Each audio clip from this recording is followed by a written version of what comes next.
Hello everyone, welcome back to my channel. আজ অনেক দিন পর আমি খোলস ছেড়ে বেরোচ্ছি মানে অনেক দিন পর আমি একটু কলকাতার দিকে যাব। আর এখন বাজে সকাল 7টা, আমি 7:10 অটোটা ধরবো। অনেকদিন ধরে মানে মোটামুটি কবে লাস্ট জানুয়ারির পর থেকে আমাদের দেখা হয়নি, তো বন্ধুরা মিলে প্ল্যান করছি সেই ফেব্রুয়ারি থেকে যে একদিন কোথাও মিট করব, কলকাতা কোথাও একটা ঘুরবো টুরবো, কারণ সবসময় তো ট্রিপে যাওয়া পসিবল হয় না, তো কলকাতাটাই বেস্ট অপশন। তো আমাদের তো মানে এর সময় হয়তো ওর সময় হয় না, ওর সময় হয়তো আমার হয় না, আমার হয়তো আর একজনের হয় না, এই করে করে মোটামুটি 6 মাস লেগে গেল।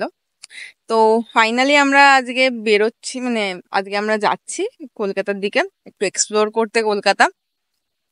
এবার কোন কলকাতায় যাব জানি না, আমরা মোটামুটি 10টা জায়গা সিলেক্ট করে রেখেছি, আর আই এম ড্যাম শিওর ওর মধ্যে হয়তো একটা কি দুটো জায়গায় যাওয়া হবে কিনা আমাদের সন্দেহ, হয়তো খুব জোর হলে একটা জায়গায় গিয়ে আমরা হাঁপিয়ে যাব, কিন্তু প্ল্যান করতে কি। তো আমি তো সকাল সকাল ঘুম থেকেও বলা ভুল, কারণ কালকে আমি 4টের দিকে মনে হয় ঘুমিয়েছি, ওই জোর জার করে 4:30-4:30 দিকে ঘুমিয়ে আজকে 6:30টার সময় উঠে আমি আধ ঘন্টার মধ্যে ঝাঁক করে রেডি ফেডি হয়ে আমি বেরিয়ে পড়েছি। বাকি রেডিটা শ্রীর বাড়িতে গিয়ে হবে, শ্রীর বাড়ি হাওড়ায়, আগে হাওড়ায় যাব, তারপরে ওখান থেকে আমরা সবাই মিলে মিট করে যাবো ঘুরতে কোথাও একটা। আর আমি শ্রীকে আর কি বলে রেখেছি আমি 11টার মধ্যে পৌঁছে যাব, তুই তার মধ্যে উঠে স্নান করে গুছিয়ে নিবি। এবার আমার খুব ডাউট আছে, ওকে তো আমি খুব ভালো করেছি, ও কতদূর কি গোছাবে, তার উপর আর একজন আছে কালকে নাইট শিফট করে আজকে ঘুরতে যাবে, তো সে যে ঘুম কি তার ভাঙবে কি জানি না। আর আরো একজন সে টাইমে চলে আসবে কিন্তু সে এসে আমাদের এইসব তাল বাহানা দেখে চলে না যায়, এটাই হচ্ছে মূল মানে ভয়ের ব্যাপার। আর শ্রী আমি ড্যাম শিওর ও রেডি ফেডি হয়ে থাকবে না, আমাকে গিয়ে গুটিয়ে গুটিয়ে করাতে হবে, এটা কর ওটা কর। মানে প্রত্যেকবার এটা হয়, তো তো অভ্যাস হয়ে গেছে। আমি তো পারলে আরো একটা অটো আগে গিয়ে ওকে আর 1 ঘন্টা ওর বাড়িতে আগে গিয়ে মানে ওকে টেনে তুলি, কিন্তু কিছু করার নেই, আমার অলরেডি আমি এত সকাল সকাল বেরোচ্ছি, এর থেকে আর কত সকালে বেরোবে, তাহলে ভোরবেলা বেরোতে।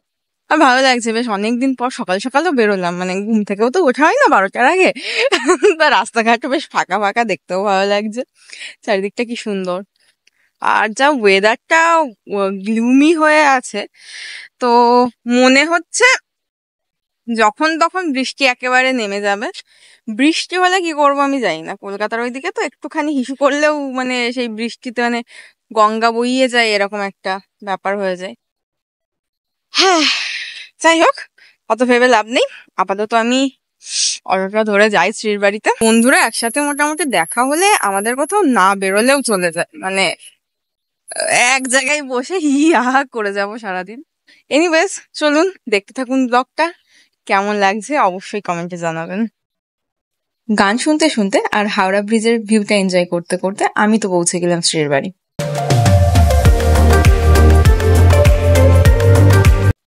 আমার আসার কথা ছিল 11টার সময়, আমি ঠিকঠাক টাইমে চলে এসেছি, এসে দেখি ম্যাডাম তখনও ওঠেননি, না তখন সবে ঘুম থেকে উঠেছে, আর এই যে তার একটার পর একটা জিনিস চেঞ্জ হয়েই যাচ্ছে, একবার কানের, একবার চুড়ি, একবার ওই যে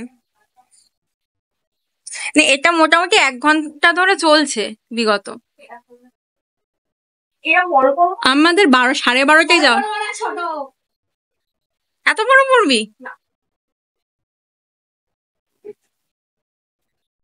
কেন? মেয়েদের দেরি হয় সাজতে রেডি হতে।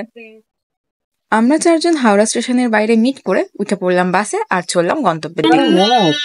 কিরকম একটা লাগছে,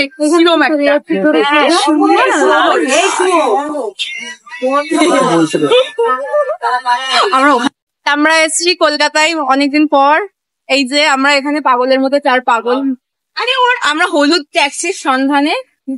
কি বলছি ভাই, ভিডিও হচ্ছে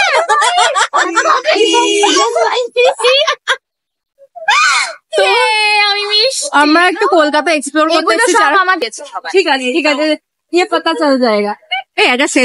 কলকাতা মানেই ফুল অফ অ্যাস্থেটিক, আর এই হলুদ ট্যাক্সি গুলো কলকাতার অ্যাস্থেটিকটা আরো বাড়িয়ে দেয়। আমাদের প্রচন্ড গরম লাগছে, সেই জন্য আমরা 1 কাপ করে চা খাচ্ছি, চা খেয়ে আমাদের ঠান্ডা লাগছে, তাই তো শ্রী? আমি এটা হাই শ্রী, আমরা যাচ্ছি মেট ক্যাফে হলে, পাগল দুটোটা নিয়ে যাচ্ছি কারণ কি এরাও ওরা মাটির স্বাদ কখনো গ্রহণ করেনি, সেই জন্য ওদেরকে মাটির স্বাদ গ্রহণ করার জন্য আমরা মেট ক্যাফে নিয়ে না, যাচ্ছি। তাছাড়া ওখানে কিছু কিছু জিনিস রাখা হয়। কি হয়েছে রে? তাছাড়া ওখানে কিছু কি বলে ওগুলোকে, যেগুলো রাখা মাটির জিনিস, না না aesthetic। কিছু হাটকে হয় না, যেগুলো যেগুলো পাওয়া যায় না, পাগল ফাগল এরকম। ও অ্যান্টিক হ্যাঁ, অ্যান্টিক পাগল এরা তো। ও আচ্ছা, তো এরা হচ্ছে অ্যান্টিক পাগল, তো আমরা এদেরকে রাখতে যাচ্ছি। আমি এদিক থেকে আমাকে এসে চাপা দিয়ে যাবে। পয়সা এই যে হচ্ছে অ্যান্টিক পাগলগুলো। দিশেহারা ভ্রান্ত পথিকের মতো হাঁটতে হাঁটতে আমরা ফাইনালি পৌঁছে গেলাম মেট ক্যাফেতে। এখানে ঢুকতে পার পার্সন 20 টাকা করে টিকিট লাগে। পর ঢুকেই গ্রাউন্ড ফ্লোরে আছে আমাদের বাংলার শহীদদের কিছু ফটো। এটা দোতলায় উঠতে সিঁড়ির ওখানটাই ছিল। চারিপাশটা এত aesthetic, just look at the beauty of Bengal. আর এটা চলছিল ওখানে ক্যান্ডিড শুট। আমরা অনেক খুঁজেও কোনো ফটোগ্রাফার পেলাম না, সেই জন্য আমি শুট করছিলাম।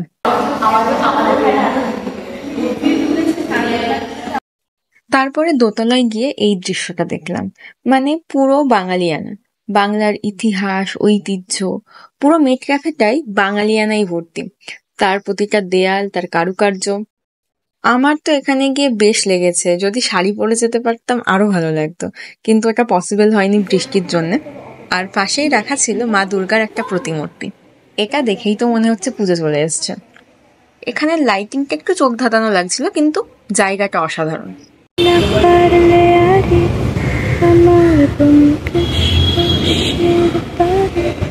আর এটা হচ্ছে দোতলার জানলা দিয়ে বাইরের দৃশ্য। ঠিক সামনেই আছে গঙ্গা।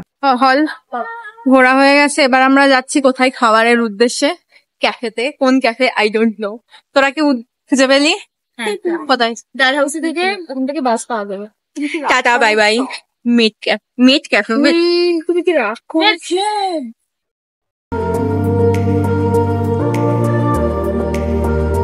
আমাদের এতই খিদে পেয়ে গেছিল, আমরা কাছাকাছির একটা রেস্টুরেন্ট দেখেই ঢুকে পড়লাম সেখানে। হ্যালো গাইজ, এখন গাইজরা প্রচন্ড কি করছে, ওরা ফটোশুট করছে।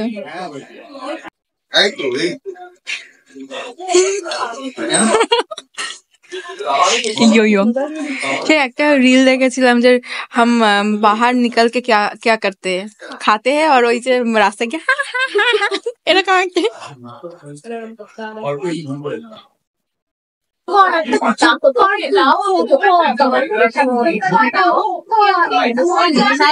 এখন একটু মানে দ্বিধায় আছি, আমরা কোথায় যাব?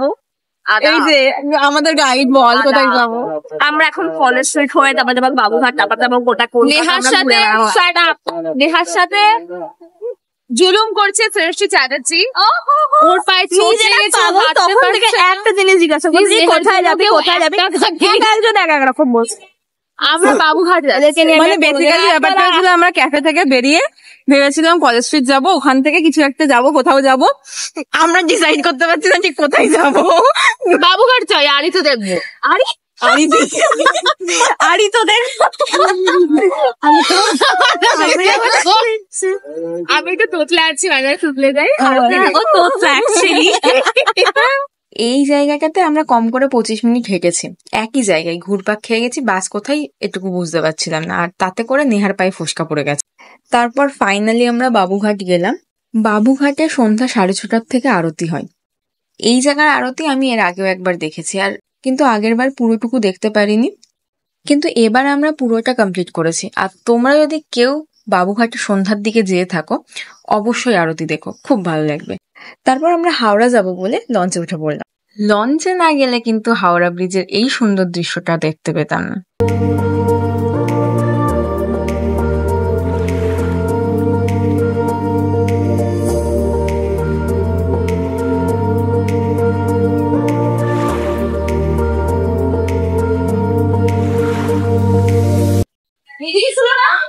এই যে সেই বিখ্যাত গলি যেখান থেকে আমরা সেই আগে যেতাম না, কুকুরগুলো, সেই মাঝরাতে মনে আছে ভাই, সেই স্কট নিয়ে যেত আমাদেরকে, একবার বলছে কুকুরদের চোখের দিকে তাকাবেন না। আরে তিয়াশা সেই কি করতো, হাত ফাত চেপে ধরে, শ্রী নিজের বাড়ির রাস্তা ভুলে গেছে। আর শ্রী এখানে এসে বলতো যে এই আমিও কিন্তু কুকুরে ভয় পাই, আমাকে একদম ইয়ে করবি না। এই যে আমরা এরকম ভুতুরে গলি দিয়ে যাচ্ছি শ্রীর বাড়িতে। আমরা এবার বল এদিকে ঢুকবো, এটা আমি জানি। এখানে নেহা পড়ে গেছিল। হ্যাঁ ভাই, সেই ক্রিসের মতো। আমরা চলে এসেছি শ্রীর বাড়ি। টিং টিং।